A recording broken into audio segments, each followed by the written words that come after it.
Hello, everyone, and welcome to the Week 10, Episode 1, FantasyInsiders.com NFL DFS Spreecast. I'm Davis Maddock. You can find me on Twitter at Davis Maddock. Make sure to follow me.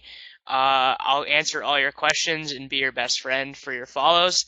I'm here with JJ Zacharyson at Late Round QB on Twitter from numberfire.com, and we're bringing on a new face this week, Jim Sanis. Some of you guys who are Fantasy Insider subscribers are probably familiar with Jim, but he also writes for numberfire.com, and his Twitter handle is just at Jim Sanis. And we're here to talk some Week 10 NFL DFS. I like this week. There are only a few overwhelmingly chalk options. I think there's only one free space this week. Who do you think the free space is this week, JJ? Who am I talking about? If you don't know, then maybe it's not a free space. My guess would probably be Gurley, I guess. No, he's too expensive to be considered a free space now, I think. The answer is Allen I think that Robinson. you're just making up. Okay, yeah, Oh, A okay. Rob's a good one. Yeah, You're that right. makes You're right. sense. You're right. That was Yeah. you're totally right with that. Yeah, Um, A-Rob yeah. is So the 80% owned guy this week. yeah, no, that's a good call. That completely slipped my mind. You're right. You're right. Yep. So this Thursday night game, it's the troll game. It's Rex Ryan against his old team. He made Ike and Impali, the guy who broke Geno Smith's jaw, captain. It's gonna be a terrible football game. I'm playing like 5 GPP entries and just putting Eric Decker in them. That's the only thing I'm doing in this game. I'm not playing Carlos Williams. I'm not playing Chris Ivory. I'm not playing Ryan Fitzpatrick. I'm not playing Sammy Watkins. Is any of that donkey, Jim? Or do you want any exposure to this Thursday night game? I mean, I think if I were to try to get exposure to it, it might be, like you mentioned, Decker, or I wouldn't really mind Ivory. I mean, like, Buffalo's, rush defense actually kind of isn't that good. Like, they're 28th in number fire's metrics against the rush. I don't know if that's, 100%, legit, and Ivory has been atrocious the last, 3 or so weeks. So I really wouldn't want to have much exposure to him at all, but I think you're safe in just completely fading it, personally. Okay. Yeah, JJ, total fade as well. Total fade. I wouldn't even throw Decker into GPPs, but I love Decker, so maybe you would want to. Dude, I mean, he's just like all the dude does is score touchdowns, bro. He's got 6 Yeah, and his 7 and his games price. this year. Yeah, and his price just doesn't shift regardless of regardless of the fact that he's scoring a touchdown every single week that he plays. So I understand the price point play, but at the same time, this could be a really, really ugly play, or ugly game rather. Oh, it is. It is going to be an ugly game. This is for sure going to be gross. So let's just move on to the hot topic of the week because I know the only thing JJ wants to do right now is dude, he literally has never wanted to tout a player more than he wants to tout Kirk Cousins right now. Like JJ has so many Kirk Cousins stats, like he is ready to go. So I'm just gonna sit here and play on my phone for 3 minutes while JJ talks about Kirk Cousins. This is Nick Foles week all over again. Like that's what this is going to end up being. You have the most logical matchup play. I mean, with Kirk Cousins, he checks every single box. He's a good matchup, high team total. It's a close game. The spread isn't that big. You have to realize, I mean, the worst performance against the Saints defense from a quarterback standpoint in fantasy came from Brandon Weeden this year, and he scored 14.5 fantasy points. The secondary hasn't stopped anything. 5 quarterbacks in 9 games have top 5 performances against them. The thing with Cousins is obviously he has a horrible floor. That's frightening. We know that he has a ceiling. He's been the top quarterback in a given week this season. He has decent weapons, and it's at home, which is also great, which I didn't mention as one of the boxes to check. So I mean, just putting it all together, Cousins is a very, very, very logical play. I think this is a week though where you can get away with spending at the quarterback position and still have decent guys at running back and wide receiver, and even still playing Gronk or a guy like Jordan Reed. So I don't think he's necessary if you're trying to spend less money at quarterback. But if I were to spend less money at quarterback, especially on FanDuel, maybe not as much DraftKings, where basically everyone is cheap, I wouldn't go Cousins there, but I would probably go Cousins on FanDuel if I were to drop down. All right. I mean, that all seems relatively reasonable, and you mentioned it. The only thing about him is that his floor is just so bad. Like, that's what I put in my column today. Is I would just rather use Bortles. Like, I would really just Yeah, rather on, use on Bortles DK because for sure. he's demonstrated more of a ceiling to me as well anyways, and seems to have a safer floor with the because like Jacksonville just never passes or never runs. They just like even with like they don't run in the red zone. They just it's all passing. It's all Bortles time, and it makes sense because their most efficient offensive players are their two wide receivers, and they just kind of have plodding running backs. So going back up to the top, Jim, Rodgers or Brady this week? I like Rodgers just because I think that in this one, going up against Detroit, are we talking about GPP or cash here? I mean, just Like for whatever this? you want. Just give your analysis. Let the users make the decision, brah. Yeah, I mean, I think if we're talking about like a GPP, Aaron Rodgers, like his price on DK at 7,500 is awesome. I mean, I hate spending up at quarterback in GPPs. Like JJ said, this is a decent week to do so, just because I don't want to like restrict myself with those like high priced wide receivers. But I mean, they don't really have great matchups. So I really do like Rodgers this week. If people are looking at the game logs, Rodgers, outside of that one Carolina game, hasn't been super impressive from a fantasy perspective of late. So I think that Rodgers, he's in a really good matchup, and the ownership on him is probably going to be like really high still, even though he is kind of high priced. But I'm pretty much okay with that. If you're going to spend up, I would be more willing to do so on Rodgers than on Brady. He's also at home, which helps a lot. And the Detroit defense is worse than New York. So I'd definitely go Rodgers there if you're going to spend up that much personally. I'm with you on that. I wrote Rogers up. Rogers and Bortles will be my highest exposure guys this week, like both tournaments and cash. That's just kind of who I feel the best about. Rogers, like he had the really bad game against Denver, and he had a run of 4 games where he didn't even score 20 fantasy points, which is pretty crazy for him. But I don't know. I also think that offense is going to look better now that Devontae Adams is healthy and they're not playing Ty Montgomery.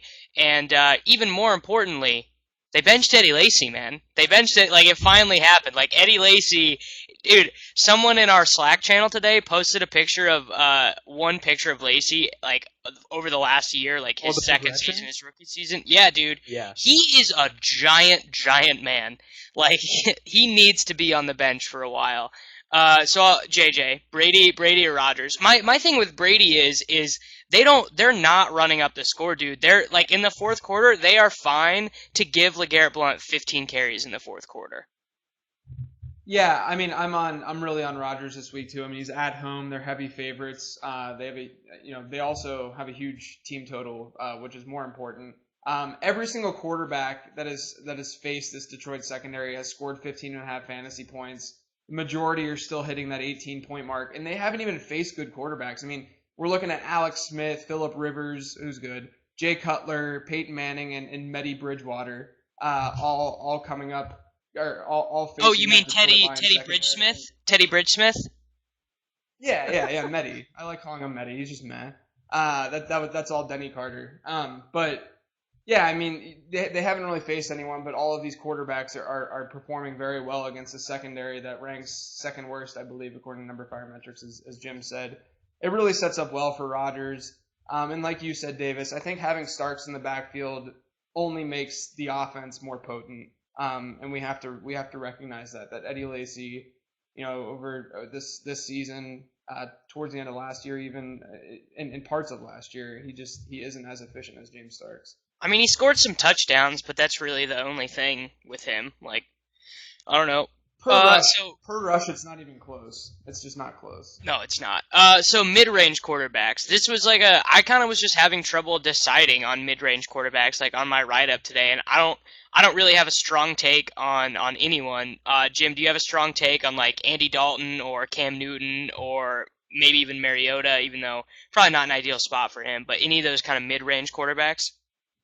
Yeah, I think if we're looking like middle range, like in that area, I don't think Dalton's a bad idea just because they have such the high pace for Houston. I think that he's going to have a lot of plays, which is going to prop him up. And if I don't know if he really counts as quite mid because his price is super low, but I'm like, the more deeper we've gotten into this week, the more I've fallen in love with Joe Flacco. And, like, that sounds so stupid because, No, like, dude. No. Steve Smith is out. No, it's totally all about that the Flacco. life. All about Flacco. Now, okay, so let's look at what Joe Flacco has done this year. He has faced 3 separate top 10 defenses, according to NumberFire's metrics.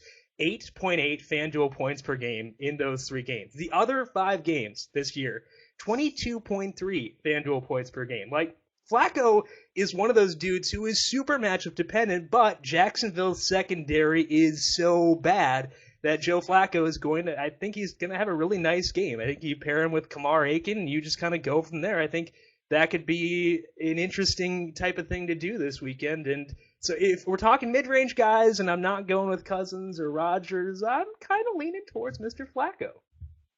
The other thing with Flacco, I mean, we all know that team totals correlate really strongly with quarterback output in fantasy, and the team total for that game for the Ravens rather is not bad whatsoever.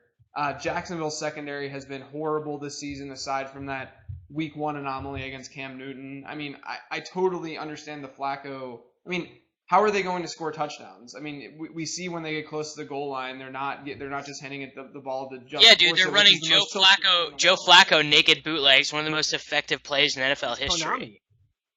Like, I think the thing is that I think it's not a bad idea to get Baltimore exposure this week, just given what Vegas is thinking, given how bad the Jacksonville defense is. That could be through Justin Forsett, that's fine. But there's also a ton of logic that points to Joe Flacco being decent because, as Jim said, his splits are pretty massive. Crockett Gilmore week, man. Crockett Gilmore week. Sure. Someone in the chat told you to turn your volume up, JJ. This is like a weekly occurrence. Also, everyone in the chat, just a reminder, if you want your questions answered, I'll watch the chat, but please put your questions in viewer questions and suggestions. It's easier for me to get to them that way. JJ, any other quarterbacks we need to talk about? I mean, I like Breeze and Eli fine for tournaments this week in their respective spots, not putting either one of them in cash. Yeah, so I mean the guys that we talked about, I think Bortles is the best on DK, would be the best to drop down from Rodgers, and then Cousins on FanDuel would be the one that I wanted some cap relief, but otherwise I am looking at Rodgers. Okay, cool. Well, we can go ahead and move on to running backs. So Todd Gurley played pretty bad last week. Like he didn't really run that well.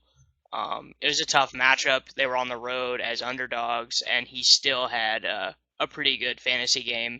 So now the exact opposite is true. They're against a pretty middle of the road to bad run defense, and they're, I believe, 7-point favorites at home. Last I checked on Pinnacle, it might be 6.5. And yeah, it's just total Todd Gurley game script. I think I'm gonna opt for Todd Gurley in cash over Odell, over Antonio Brown, even if Ben plays, over all those elite wide receivers. Do you agree with me, Jim? Yeah, 100%. I think that this really just lines up perfectly for Todd Gurley. And I think that if you're, I mean, I don't like paying up for running backs in a tournament, but I would definitely do it with Gurley here in this situation because if you think about Chicago, they were just in San Diego for a Monday night game. They're on short rest. They fly back to Chicago, then go down to St. Louis. Short rest, a lot of travel, bad run defense. They're actually 31st in NumberFire's metrics against the rush, which is worse than I thought they would have been. And you add in the other factors with Gurley, and it just seems as though it's going to be a really nice week for Gurley. And I really have a hard time staying off of him no matter what kind of contest I'm in at this point. Yeah, and I also think people in tournaments will be off of him a little bit just because, the game logs were not, he didn't go nuts last week, although he was basically like a 1 4-yard run away in overtime from getting the 100-yard bonus and making his day look a lot better. Another encouraging thing is he saw 5 targets last week and has multiple receptions for 2 weeks in a row, which was not happening in those first couple games when he became a starter. So Gurley, JJ, you on board with the Gurley man? Yeah. I'm on board with Gurley. Okay, well, it's your team, so I'm going to let you talk about D'Angelo. I ended up with him in about 60% of my cash teams last week, and it was not enough. It was not enough. Yeah, I mean the thing with D'Angelo, we can't like if you look at what he's done and who he's faced New England's as a starter, New England, San Francisco, and Oakland so far this year. All three of those rush defenses are not very good. I know that New England doesn't give up a lot of fantasy points to running backs, but a lot of that's game script related more than anything else. The thing though is that he's now facing the worst rush defense in the entire NFL in Cleveland. Even with Big Ben probably not playing, I know that he did practice today, but even without Ben, I think D'Angelo is probably should be the number one cash game running back this week. I think over Gurley even. I mean, he's going to see over 90% of the snaps in the backfield. Gets work out of in the receiving game. I mean, they're 4.5-point favorites. It makes sense for D'Angelo to kind of be locked in because his price point is still pretty nice, all things considered. I mean, we're at a point in time right now with running backs where like if the running backs are breathing, number one, and if they're seeing all three downs, or if they're seeing a high number of snaps, they're in play. Let alone in a good matchup, in a good offense, a decent offense. Whether Ben plays or not, I still think that they'll still be able to move the ball against this defense. It all sets up pretty well for D'Angelo. So he should have been on your radar regardless. But then you add in the matchup, and it's solid. Yeah, I mean those are my thoughts. A couple other interesting guys this week are, well, not even interesting. Mark Ingram, I actually think is probably I think I like him just about the same as I like D'Angelo, and probably will play him just about 50-50 in cash. Ingram played 88% of the snaps last week, and basically if he falls forward for a touchdown, you're like super stoked with what he did. 'Cause he got over 100 combo yards, had the 4 receptions. Like, he's really solid. What do you think about Ingram versus D. Will, Jim? I would probably go D'Angelo here. I think that just because the reasons that JJ listed, the matchup is really good, and I'm just in general, and this isn't like a rule of mine, but I'm more hesitant to use running backs on the road just because there's a larger chance for game script to get messed up. So I'm kind of hesitant on Ingram there.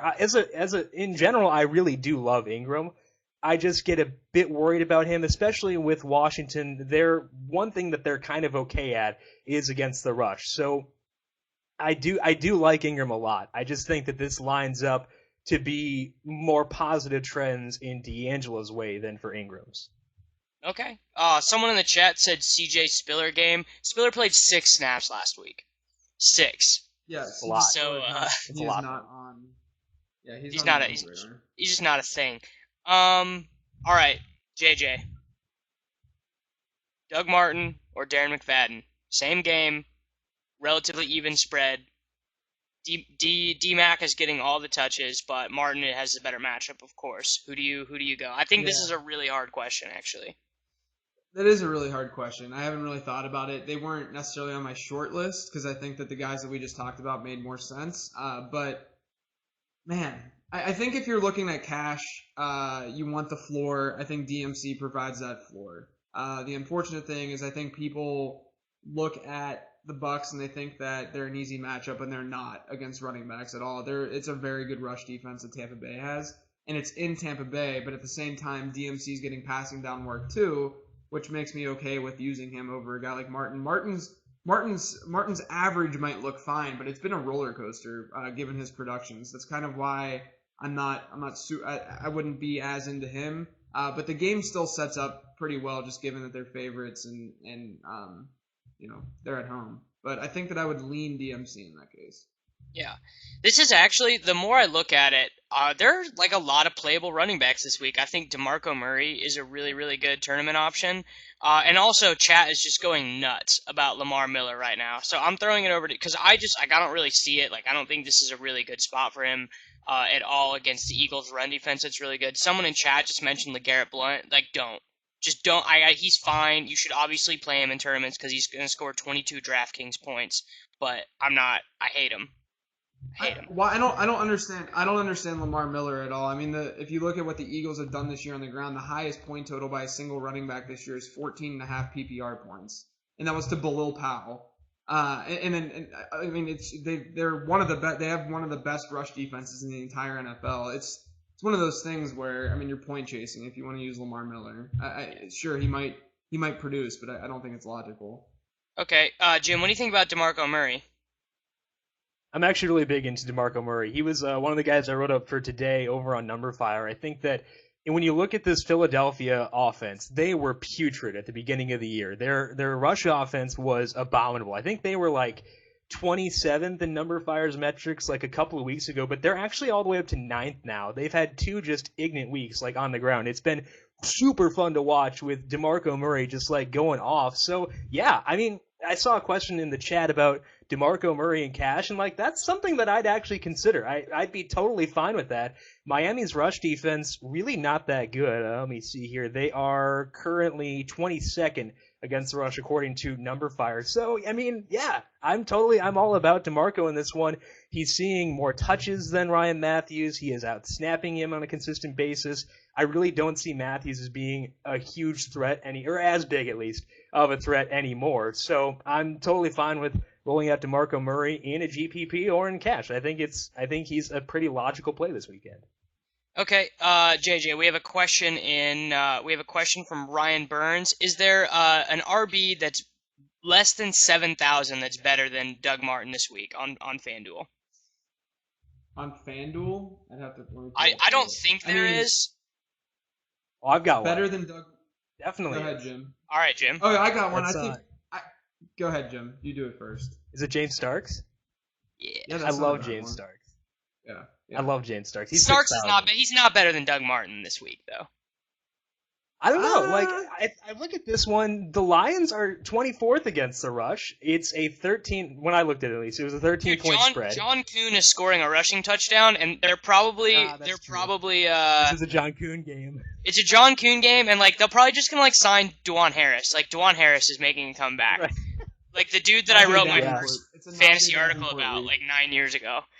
Let's see if we have any more. All right, I got another one for you, JJ. Yancey in chat asked, who will stand next to me as brothers in starting Theo Riddick? Theo Riddick is such a JJ play. Like, that's so much a living the stream move. So why don't you go ahead and tout Theo Riddick?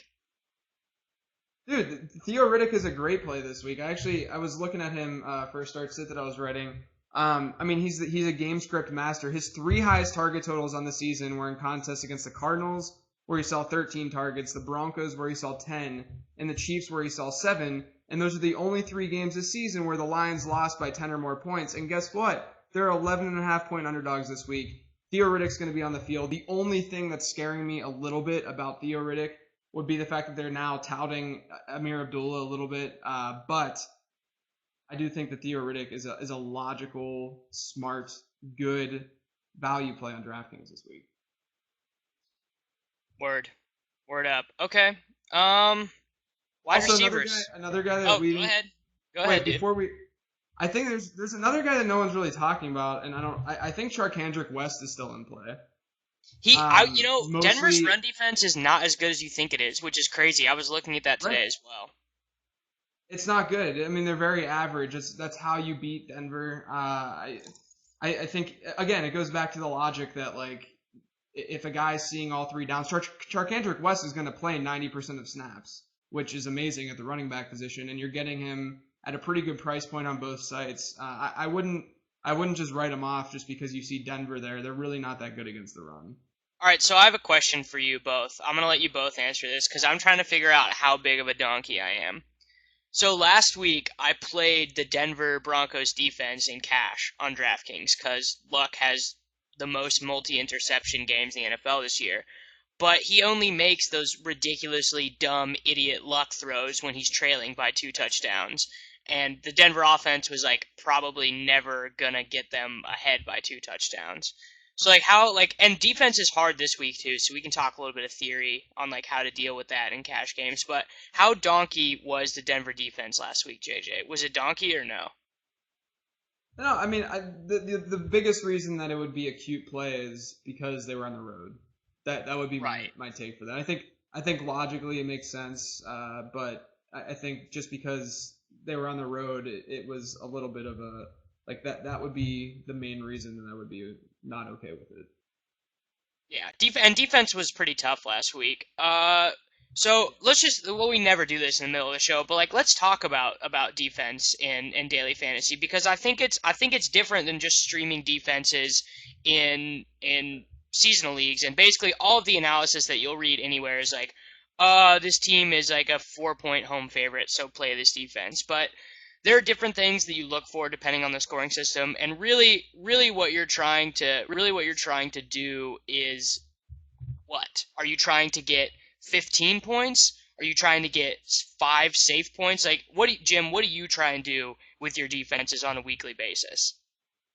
Yeah, I mean, basically in my defense, I want to find a defense. I look for safety. I mean, because I think that the big plays that you're going to get that are going to be like GPP winning plays are harder to predict. I mean, you can sometimes line things up if they're facing some defense that clearly does not practice special teams or something. Like, you can predict that. I know that I can't, though. Like, it's just kind of like me admitting that it's a personal deficiency that I can't predict that very well. So yeah, I do turn to looking at teams that are favored, teams that are at home, and if I can check off both those boxes, then I kind of look at what's the defense's actual quality, and then kind of go from there. And it starts with the spread, and then goes with home or away, and kind of goes from there. Just because like I know that I can't predict if they're going to get a pick six or if they're going to get a return touchdown. So I kind of just accept that I can't do that right now. Maybe I will eventually, but right now I can't. So I just kind of accept that and look for things that I can find.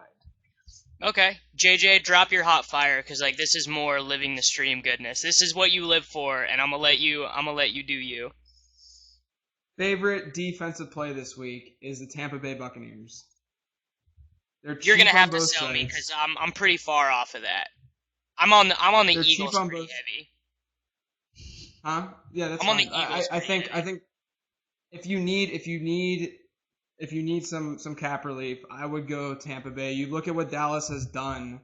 They've given up a top 5 defensive performance in 3 of their last 4 weeks because Matt Castle turns the ball over. I think we really have to look at what Dallas does well, and that's run the football right now under Matt Castle, and that's exactly what the Bucs can stop.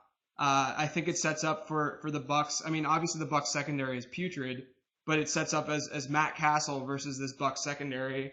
Matt Castle is turnover prone. I mean, he's got a little D-gap to him, which is kind of what you look for whenever you're streaming these defenses because turnovers matter so much. And they're at home, they're favorites. I think that they're a pretty strong play given their price on both sides.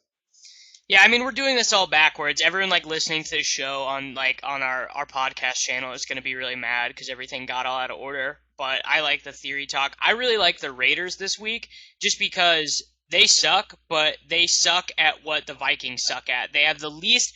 Dude, this is nuts. The Vikings have less passing yards as a team per game than Nick Foles, dude. Teddy Bridgewater has been worse than Nick Foles.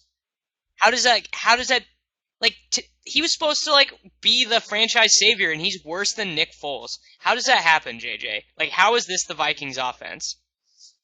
I don't know. He's turned into a worse version of Alex Smith. It's horrible. But like I don't know. Like I understand Oakland, but I don't understand how it's really that much different than playing a team like Tampa Bay.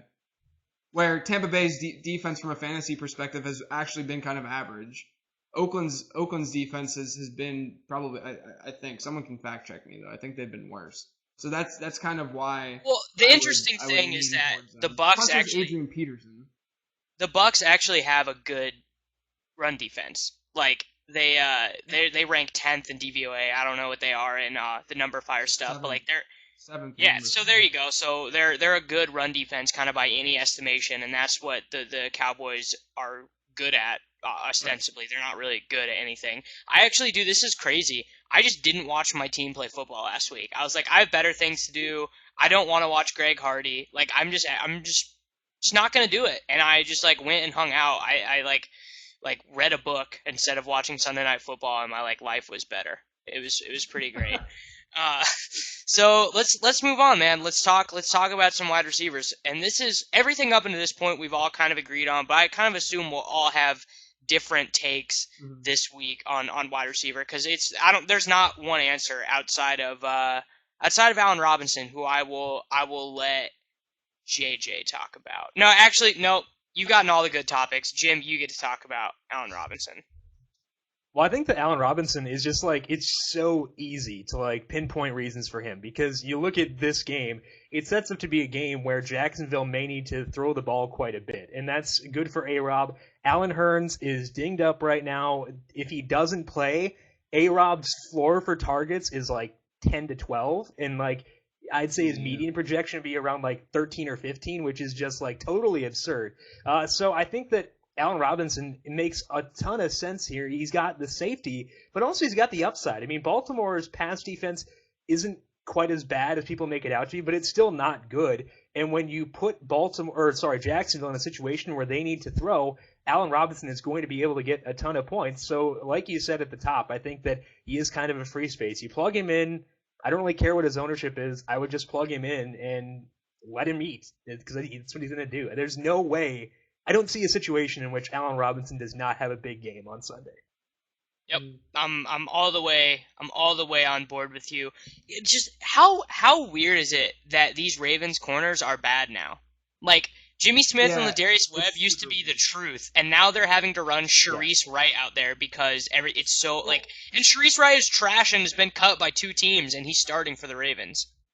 The Jimmy Smith thing is that foot injury. I think just screwed him last season. I think Webb's had a ton of injuries too. He still hasn't recovered from it, and it's just that defense without he was so important to them last year before he got hurt. It was crazy how good that secondary was, and ever since that injury, they've just been atrocious. Yeah, I mean you have to think that's what it is. And I was looking at it and wait, okay, I get them mixed up. Which is the bigger one? The outside guy. Webb is the slot corner, right? I should have this chart pulled up. So I think it's Jimmy Smith is the one who's 6'2". He's huge, and he gets destroyed every week. It makes no sense to me. But, it doesn't... Okay, yeah. Chat is confirming that Webb is the little one. So, yeah, it makes no sense, but... Well, whatever. Also, Jim just lost power. He's in the dark right now. So we're gonna say goodbye to him for a second. While he gets that figured out. I think I'm still good. I don't know if I just blew a fuse or what. I'm gonna go. No, your internet still works, so you're chilling. Okay. I like the floating head look. Yeah. All right, JJ. Favorite high price wide receiver. Odell, is he the move? Probably. I don't think that it's smart to go that way though this week. I don't mind DeAndre still, just because it's DeAndre, even though he's facing. I mean, I could see a total garbage time game from DeAndre that we've come to love this season. So I would probably put him still above Odell this week. But at the same time, I don't think it's really necessary to spend up at wideout just given the matchups. It feels kind of awkward too. I would rather drop down. I think my top value, as you go down the list of price, I think Demaryius would be the first one that catches my eye. I actually had Evans as my top wide receiver, in terms of projected points and price. You were even a little lower. Yeah, I really don't think you have to go higher than that. So the two guys in the kind of that next tier after the elite guys, I had Demaryius just because Kansas City's been pretty bad against everything in the secondary this year. Demaryius had 8 for 116 against them earlier in the season. Then you have the narrative of his mom, but also I like Calvin this week. I know that you hate Calvin Johnson for whatever reason, and I am still okay with him, but he's going to see a ton of volume against Green Bay, and I just think as a result, it's not only that, but Green Bay's banged up. But you see that volume, your Calvin Johnson banged up secondary. I know that they've practiced more this week, but I could easily see a pretty big game from Calvin, who another narrative street has performed well against Green Bay in the past. Nailed it. That's all you need. JJ, we normally bring him in to give the consistent numbers-based analysis, but this week he's just dropping narrative takes left and right. Oh, all about that. Well, here I'll keep it up. I'll keep it up with a narrative take. Mike Evans after the game last week, and he played awful. No, do not get anything mistaken. Mike Evans played really bad last week, and still scored 22 DraftKings points. I guess it would be 18, 100. No, it was a lot. I don't know. I'm not doing the PPR right, but he scored a lot of points and he played really bad. And after the game, he was like, "I gotta get better. I gotta play better. I gotta do better for my teammates." It's all those things athletes say. So there's some narrative for him. He's like way bigger than Brandon Carr and all of the dude Mo Claiborne. Mo Claiborne was supposed to be the truth for Dallas, and he's like played one good snap in his entire Dallas Cowboys history.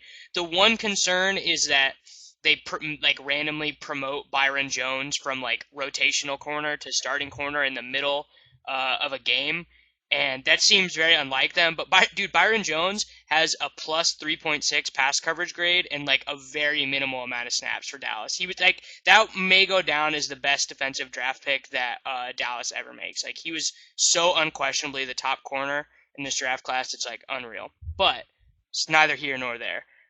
Mike Evans this week. Jim, you on board? You on board with this take? Yeah, I'm cool with it. I have no problems with Mike Evans. Like I said, or like JJ said, I think I'm more into Demaryius this week. I think that things set up really well for him against Kansas City. I mean, you look at what they've done against wide receivers this year. It's like it's abominable. So I'm really very much into Demaryius. But Mike Evans again, he's a guy who's going to be getting targets in that offense. You look at guys like even when Vincent Jackson has been healthy, it's still been Mike Evans getting a ton of targets. So if ASJ comes back this week, I still think Evans is going to eat targets, and I think that he has that safety no matter what. This game kind of scares me a bit. The Dallas Tampa Bay game, it's hard for me to figure out, and so like I like DNC and I like Doug Martin a bit too, but the passing games for me are super difficult to figure. Yeah, I mean, for me, it's just like straight up Evans, just like all the targets, and just has a like my recent thing has just been taking really tall wide receivers against short corners. Like and it's worked. It's worked with Alshon against these midget corners the last 2 weeks. Like Jason Verrett is very good, but like last week you just kind of had to do it. He got hurt too. Yeah, I mean, like, listen, don't talk about it. That was running really pure for me, and I don't want to talk. Like, dude, you never want to, when you run really good, you never want to acknowledge that you ran good. You just want to be like, bruh, killed it. Yeah. Sure. So Jarvis Landry is like the least Davis-matic player ever. He had 13 targets last week for like 68 yards. He is 118th out of 123 qualified players in average depth of target, but he's a great play this week. Like he's gonna get a bunch of like gross Jarvis Landry targets. Is he the cash play this week, JJ? Sure. I mean, I think with Landry, he's not only is the matchup good, but he's a guy that isn't super matchup dependent, which is nice. He should always be on your cash game radar. But I don't mention him on this show because you would just yell at me if I did. Dude, I wrote him up this week. Like he's like in the column this week. He's big of you. That's big of you. It's very big of you. It's like it doesn't make any sense to like not play him on DraftKings though. Like. Yeah, I don't disagree. I think he has a high floor. He's going to get you double-digit points. You know that much. And then he has a decent ceiling as well because he can break open that big play. And they'll see a little bit more plays this week against Philly too. So. I'm cool with that. Okay. Also, someone made a really good point. Someone made a really good point about Cole Beasley going off against Philly last week. Mo Jassa in chat, which is a good point too. I mean, the guys that are close to the line of scrimmage can make plays after the catch. It's a good look. Yeah, and no more Hicks for Philly. Their best linebacker is out with like a torn labrum. Yeah. So, okay. I bet that Jim is just like so hyped to talk about Kamar Aiken right now. Like he's just like, yes, yeah. Dude, Kamar Aiken. There are actually a lot of low-priced wide receivers that I dig this week. But I mean, like, Kamar Aiken's the dude. I mean, you look at Week 8, their last game they played. That was a game where Steve Smith got hurt. Aiken was in for 69% of the snaps, I think. He saw a bunch of targets in that one. The one game where Smith missed earlier this year, Aiken was the dude getting a lot of targets. And his pricing is just so low for this week that I think you really do need to look at him and just kind of, I don't know if he's like super safe. I think there are some other, lower priced guys that are safe as well, but I do think he has a ton of upside against just an atrocious pass defense. So Kamar Aiken, like I said, stack him with Joe Flacco and just kind of see what happens because who else are they going to throw to at this point? I know that FI staff writer Justin Bailey loves himself some Kamar Aiken. For me, he's overpriced. The FanDuel tag is pretty good at 5.4, but 4.5 on DraftKings, like, the reason I was all over Stevie Johnson last week was because he was so cheap, but 4.5 is just like, it's way too much, is it not? I don't think It was so at higher all. than I thought. Am I dead? It was higher than I thought it'd be, but it's still not too high for me. Who would you like? Who are you looking at that's under that price point on DraftKings? Because to me, there's just a ton in that middle range in general. Like that's and he's part of that. There's not sub 4K plays that are very obvious like Stevie Johnson was last week. Like it's basically like people are saying it's just Brandon LaFell. Like that's really it. Yo, you want to know who you can play? And this is gross, but you can play Cecil Shorts if he's active. No. I mean, it's really gross. It's really gross, but you can take like your 5 catches for 37 yards. That is You can. so gross. That is so gross. Dude, it's anti-matic, bro. It's anti-matic.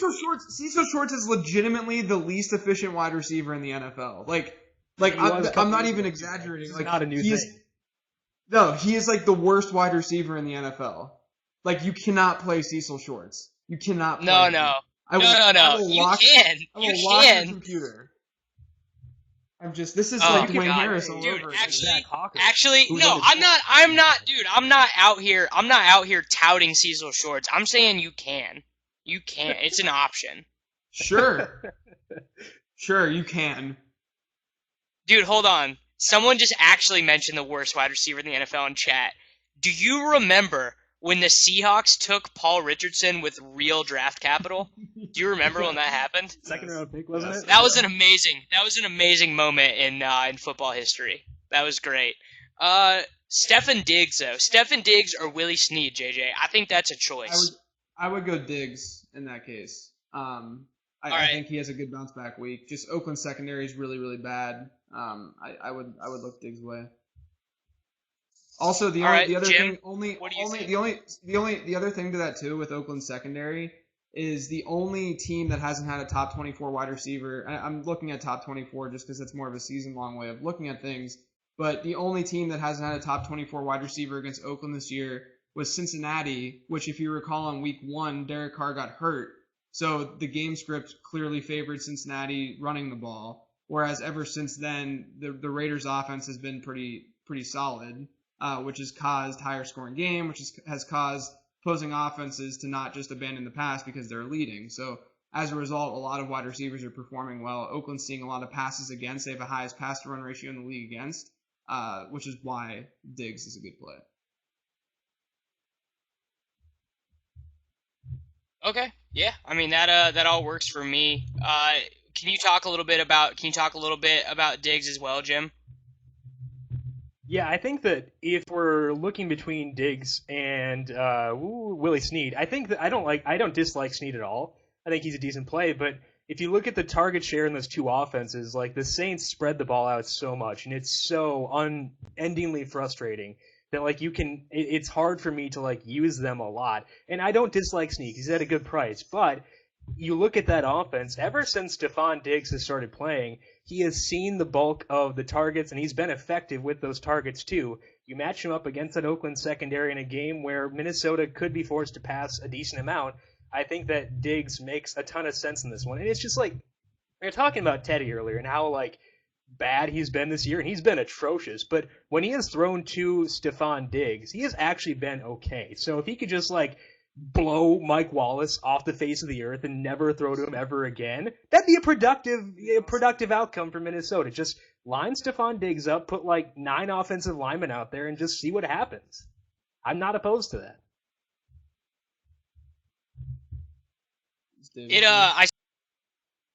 Someone just mentioned in chat that it is AP week. It most definitely is not Davis. AP week. Davis, are you here? No. Oh. Am I dead, you guys? Am I dying? Oh, I'm not into AP at all. Like I don't like. I may actually be RIP'd. No, you're good now. You're good now. Yeah. you're My good. You're good connection right is now if you can hear my us. connection is being terrible right now. Yeah, well, I'm gonna let JJ just start talking about tight ends while I try and figure this out, please. Okay. Also, another guy that I do want to throw out there, wide receiver wise, I don't think it's a bad idea to look at Devontae Adams at his price point. Seeing a ton of snaps in that offense, in the games that he's actually played and completed. The thing with Devontae Adams is I don't know if he's good or not. I don't know if anyone knows if he's good or not. He's really been inefficient so far in his career, but he saw 11 targets last week. He saw 7 receptions off those targets. And obviously that was a negative game script for Green Bay, but at the same time they're scoring a lot of points this week per Vegas. So I don't think Adams is really that bad of a play this week either. Are you with us, Davis? I think you're with us. I can't really tell. Yeah, It's you're like with us. pretty You're good. bad. You're good. You're good. All right. Well, I need you to give me your Rob Gronkowski analysis for this week, JJ, please. So the Giants. I just choked on my water. Go to Jim.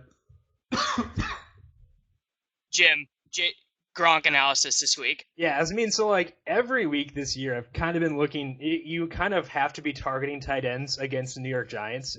I was so stoked for ASJ to come back last week, and then he didn't, and it was just like it was so bad. I was crying, just tears when I saw Shefty's tweet that he wasn't going to play. But now we get Gronk against him, and the thing about Gronk is, I think you almost have to use him when he's coming off of a bad week because people are going to see that price tag. They're going to see the 37 yards or whatever he had last week, and they're going to say, maybe I'll go with someone else. And that is what leads me towards Gronk because we know we can have those stupid big games. So I'm all about Gronk this week. I think it comes down to him or Jordan Reed for me. And if you're not going there, things get a lot more questionable. But I think that Gronk is a super logical play. I think he's safe, but I also think he has a huge upside this week. Yeah, and Yeah, I mean, Reed is the guy I'm on. so the other thing, that's fine. the other thing about Gronk, if we don't think about last week because Tampa Bay really didn't throw any tight ends out there because ASJ was out and they don't really have anything outside of him. Every single game that they've played this year, outside of Zach Ertz, a tight end has been a top 10 tight end in that given week, and I'm talking like Garrett Selleck bad, like just not strong tight ends that they've been seeing against because their linebackers are terrible. That secondary is not very good. We saw like Benjamin Watson a couple weeks ago as a perfect example. I understand that the price point. I mean, like that I'm not one that just automatically spends up for Gronk. We've gone over this thousands of times on this podcast to the point where people think that I hate Rob Gronkowski because of you, Davis. But I think that I still think that he's a. Dude, why do you hate him so much? That he's a decent. What did he ever do to you? What did he ever do to you? If you're on FanDuel, I would go Gronk. If you're on DraftKings, I think that I would go Jordan Reed. That's kind of the way that I'm leaning this week. I'm playing Jordan Reed because he's really good. He has missed 2.5 games. Still has the second most targets on the team. He's the only legitimate red zone weapon on that team because Garcon and Djax are both really bad at that. And they're just gonna score points this week. Like if everyone is all over Captain Kirk, then you got to be over Jay Reed. Like I think I'm probably just gonna. I'm just gonna roll him in cash and just make a bunch of Gronk tournament teams and like hope that middle works out. Yeah, that makes sense. He's seen 6+ targets in every game this season that he's played. I mean, he's been really efficient. He's very good. He's a translate from a wide receiver. I mean, it makes sense. I'm just saying that this sets up really perfectly as a week to play Gronk because not only because the matchup is so perfect for him, not only because Dion Lewis is now out. And they don't have that same pass-catching threat out of the backfield, which could spread out targets a little bit. But also. Well, I think it makes Gronk more important to their offense. Right.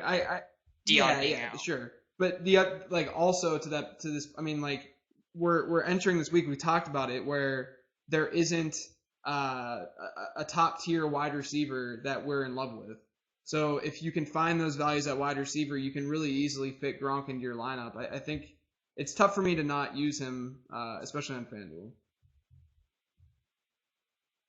Yeah. Okay. I mean that's totally fine. It's totally fine by me. Are there any other tight ends, Jim, that you would you'd like to mention? Barnkowski. We got to talk about Barnkowski, I right? mean, I'm not huge into him just because the team total's super low for them in that game, and I mean he's kind of been resistant to that this year, so it's not a huge concern. I just wouldn't. I'm watching Crockett Gilmore's practice availability just because we were talking about Joe Flacco again. He's got to throw it to someone, and not all the targets are going to Kamar Aiken. So Crockett Gilmore at 2,800 on DraftKings is like mind-bogglingly low, and I don't like his floor. It's not great, but I do think that he has the ability to have a really good game against this Jacksonville secondary. So I would put both Gronk and Reed above him, but I think if you're looking to save a whole lot of money on DK, you could do worse than Crockett Gilmore. I also How many deflected balls does Delaney Walker catch after it bounces off someone's helmet and it lands like on his like knee pad and like caroms off of another guy's butt and lands in his hands in the end zone? I don't know if you guys can tell, but I'm pretty bitter. I'm pretty bitter about the fact that Delaney Walker caught a double tipped ball for a 61-yard touchdown last week. You act like bitter. A high volume tight end in an offense where Justin Hunter is their number one wideout against a bad secondary was a bad play last week. No, dude. It was a perfect. Delaney Walker was the perfect. He was a fine play. He was a fine play, but I didn't have him, so I'm drinking all the haterade, dude. It was so tilting. This week, though. I like two guys in the same game: Richard Rodgers and Eric Ebron. Ebron is a really good Ebron playing from behind. He's seeing a lot more volume than people give him credit for. He's been very, very consistent from a fantasy output standpoint. Richard Rodgers is a little bit of point chasing, I'm not going to lie. But at the same time, I think he's still a red zone threat for them. He's still part of an offense that has a crazy high team total. And the Lions aren't fantastic at defending the tight end position. But I think Ebron's a really good play. I would play Ebron over Rodgers, but I think both are fine. Dude, Jim just said that sushi is gross. I tried it once and I vomited. I tried it once. No, I can't do it. Dude, you gotta. I can't do it. All right, well, I'm glad that we had you on. I'm glad that we had you on the show because it's never happening again, probably. Since it was just a one-time thing. I had a chance until the sushi take.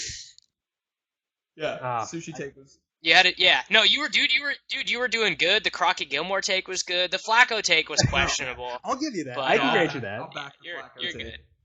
But I will stand behind. No, Joe Flacco is always I'll stand behind sushi hate 100%. 100%. I'm not backing down. Okay, well, do we have any more takes to give? I gave out pretty much all the core dudes that I'm gonna be on for cash games. Is there anyone else that you wanted to talk about, JJ, that we have not? I'm looking at my sheet. We've talked about everyone on mine at least. Okay, Jim. We didn't talk a ton about Brandon LaFell, but I like him quite a bit because the reason that I loved Dion Lewis, and Davis, I know you loved him too, was that I don't know if it's the same reasoning, but he is a super cheap way to get exposure to that New England passing offense. And I think that LaFell now is kind of that guy who gets in there and it's a very cheap way to get exposure to Tom Brady. You're kind of getting exposure to Gronk too because he moves him closer to the end zone. And I think that it does make sense to get exposure to LaFell. His pricing is really good, and I think that he has a lot of upside in this matchup. Yeah, no, the reason I like Dion Lewis was because he was the best running back the Patriots have ever had. He broke PFF's elusive rating, dude. He had the best ever elusive rating that anyone in their system has ever had. That's what happens to people. Okay, we're going rapid fire. Yeah, we're going rapid fire. So I'm going to ask you guys a question. Just answer it 2-3 sentences tops. JJ, this is from Jay. Best cheapy wide receiver on DraftKings. I think LaFell would have to be it. Unless because I don't think there's really anyone. Jim. Gronk and Reed in cash, Jim. Both together? That'd probably be a little bit expensive for me. So I would say not together. No, I would not. I would pick one or the other. I'd probably on DK. I'd probably go Reed, but I think Gronk is pretty easy to fit in on FanDuel. Okay. JJ, rank DT, Edelman, and Cobb this week. I would probably go in that order. Okay. Jim, do you have any thoughts on Tavon Austin this week? Not really. I mean, Chicago's pass defense is pretty bad too. I can't predict Tavon, and I'm not going to try to. So his floor is way too gross for me to touch right now. I mean, It's really weird. he's getting more involved, but I can't do Yeah. it. Like, you can predict his targets, but you can't predict his output. It's stupid. Right, exactly. Yeah. Okay. Last question. We're about to be done. I'm ignoring everyone's Marvin Jones questions. Is it a throwback week with Lynch and AP? Are they GPP? We're not talking about Marvin Jones or Mohamed Sanu on this show ever. We're never doing it. So Lynch and AP, we didn't even mention them this whole time. JJ, do you have any thoughts? I don't. I would like AP a lot more than Marshawn. AP is definitely still just a GPP play because he's very inconsistent carry to carry. But I don't have a lot of faith in general in that Seahawks offense. So you're hoping for touchdowns, of course, with Marshawn. So he's always kind of been playing GPPs just because it's what you have to focus on. But I would lean AP. I don't think that they're really fantastic GPP plays this week. At least Marshawn. Okay. That's going to do it. I know you guys all have more questions, but some of them were pretty dumb, and most of them were about Marvin Jones. So we're just like seriously, we're not talking about Marvin Jones. So thanks everyone for listening. We love everyone. Thank you, Jim. Thank you, JJ. Make sure to check them out on Twitter at LateRoundQB, at Jim Sanis, and listen to the Swolecast on Friday. Check out fantasyinsiders.com. We're launching our new site. It's been a little rocky. Should be good to go. We got plans for all the sports that you guys like to play. Come and learn DFS with us, and it'll be fun. Thanks for listening.